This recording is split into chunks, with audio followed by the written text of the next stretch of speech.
Welcome back to another YouTube video. It's been a while since I've picked up the camera. It's been about a week and a half, 2 weeks since I've picked up the camera and done some filming. So a brief update for you guys in regards to my training. I did injure my adductor. If you follow me on Instagram, you would have been able to see some of that information. So if you don't follow me on Instagram, there's the caption there, Tate_Arthur. Give me a follow. But injured my adductor in the middle of doing some Bulgarian split squats. I think it was just a mild strain. I couldn't really do much of body weight anything. Walking up the stairs was even painful. So yesterday was the first session that I had that was 100% pain-free. I hit conventional deadlifts, hit a single at 420. That's gonna play now, alongside with some back offsets and some accessory work, which will also overlay play now. But aside from that, today we're about to hit up the gym, hit an SBD day. I'm gonna take you guys along with me for that. So sit back, relax, and enjoy the video.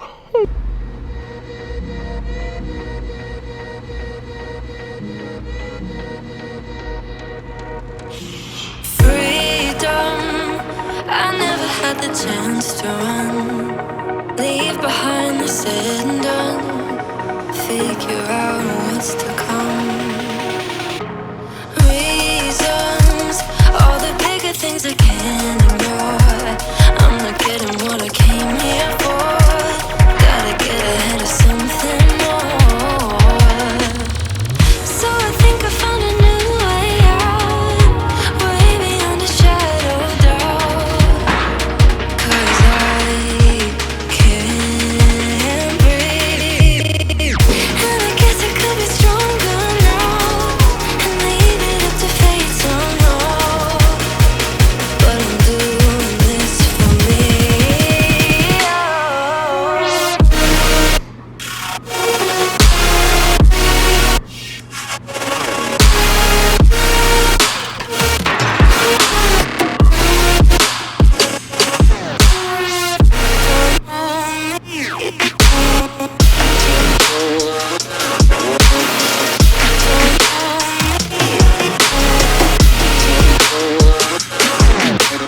Give it up, baby, I'm not fooling anyone. Always going on and on. Can't you keep it to yourself for once? Oh, I think I found a new way out, way beyond your shadow of doubt. And I can't breathe. Oh, I hope you're keeping count of all the times you let me down, and all the things you said out loud, the bullshit I could cry about. And I know we could be stronger now,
Okay, just finished up the lift. Quick little recap on that session. Squats felt fine, adductor was good, bench felt fine. Wasn't any pain with that movement. Got to deadlifts. I felt a little bit of irritation in the adductor, but not anything that was too concerning. Today, I think I'm struggling with like allergies or something. The wind was crazy yesterday where I'm at, so I think, I don't know, I've got a like pressure headache, and with my deads it made me feel like super lightheaded. Even after that one single that I hit that you guys saw, felt like passing out for a second, and then same with the set of 5 that I hit. So after that set of 5, I cut it. Now we're gonna head home, bust out some filming with Luis. So see you there. Wait, sorry to cut the clip, but one thing I felt that needed to be noted before getting into this protocol, that way you guys don't diagnose yourself with an injury that you may not have. Some symptoms of a muscle strain itself are things like muscle tightness, sharp pain, swelling, and I've found that it often can have kind of like a sharp pulling sensation when performing certain movements or going in certain ranges of motion. So before you prescribe yourself as having a muscle strain, consult a professional or do a little bit of research on the matter. Now back to the clip. Okay, so we're back at the house. I figured since I just finished rehabbing my adductor, I'm going to talk to you guys about what my protocol was and what it entailed to get it to the point to where it's healed or almost fully healed. So with overall muscle strains, the biggest thing that's going to be the most effective is rest, laying off of the muscle itself. Typically you don't want to do 100% of nothing, but resting itself is going to help get a lot of that inflammation out of there and allow the muscle to actually heal itself, because typically strains come from overworking a specific muscle group. Allowing that rest will make it to where a lot of that discomfort dissipates out. But you need to stack that with some other things to get most effective results. So biggest things that I'll do is I'll find all kinds of movements that I can actually do that are pain-free. So I'll go into the gym and I'll test out, more so specifically for my adductor, I tested out all kinds of lunge work, single leg work, hip hinge work, squat work, things like that to figure out what I could do pain-free. That way I don't totally regress my nervous system or my overall strength in this process, and still be able to maintain some of the overall musculature as well as strength that I've already built for myself. So I'll find a list of different movements that I can do that are pain-free.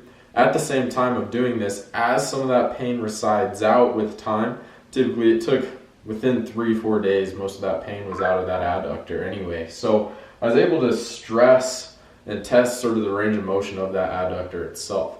So some things that I did are like Copenhagen planks, where I got up onto a bench and pulled myself up with the adductor, test the overall strength of that muscle itself. And then alongside with that, I did, some side type lunges where I'm stretching out that adductor, doing some squats, testing out my sumo position, my lunges, some of my split squat work. I'll implement some iso holds. So one thing that is a common misconception within training itself is anytime we have some sort of muscle that's quote unquote tight or is lacking range of motion, doing a static stretch is normally the go-to, which static stretching is great and they have their place, but static stretching will only get you so far. Typically, if you want to have a greater range of motion found within a given muscle or a given muscle group, you need to do some sort of static stretch, but pair it up with some sort of force-loaded movement. So for instance, with my adductor, I could do something simple like a side lunge or a butterfly stretch to get that adductor opened up, or like a sumo squat, say. And then from there, I can stress that adductor in that newfound range of motion, doing something like a sumo deadlift, a little bit wider than what I may be used to, or getting on the belt squat and doing a sumo stance squat, wider than what I may be used to, and really stressing that range of motion, or really putting that muscle under a load in that newfound range of motion. So these are the 3 things that have helped me out a lot. You can also do little things like icing and take some anti-inflammatories and things like that, but those will only get you so far. That'll give you a quick relief. This is actually going to be what I feel is one of the best protocols for any form of muscular strains. So I'm going to finish off this video with a brief business update. In regards to Train to Win, we launched those referral packs and we've been able to get some overall numbers in regards to how well they're working. We've noticed a subtle increase in regards to the exact percentage I won't have until the end of the month, but I'm seeing a slight spike up on the amount of memberships that we've gotten for this month, which is really cool. And then aside from that, with Golden Cleaning Co., we have sent off some mailers, are awaiting to hear back in response to some of those. Right now we're in the midst of working on creating a Google presence, a website, some other little things like that to where people can search up our name and actually see us. Right now I'm getting ready to head to the gym. I have a load of clean towels that I just finished cleaning up for the facility that I have to drop off, meet with a few clients, and finish off the night there. But I hope you enjoyed today's video. If you did, drop a like, subscribe, and stay tuned for future content, brother.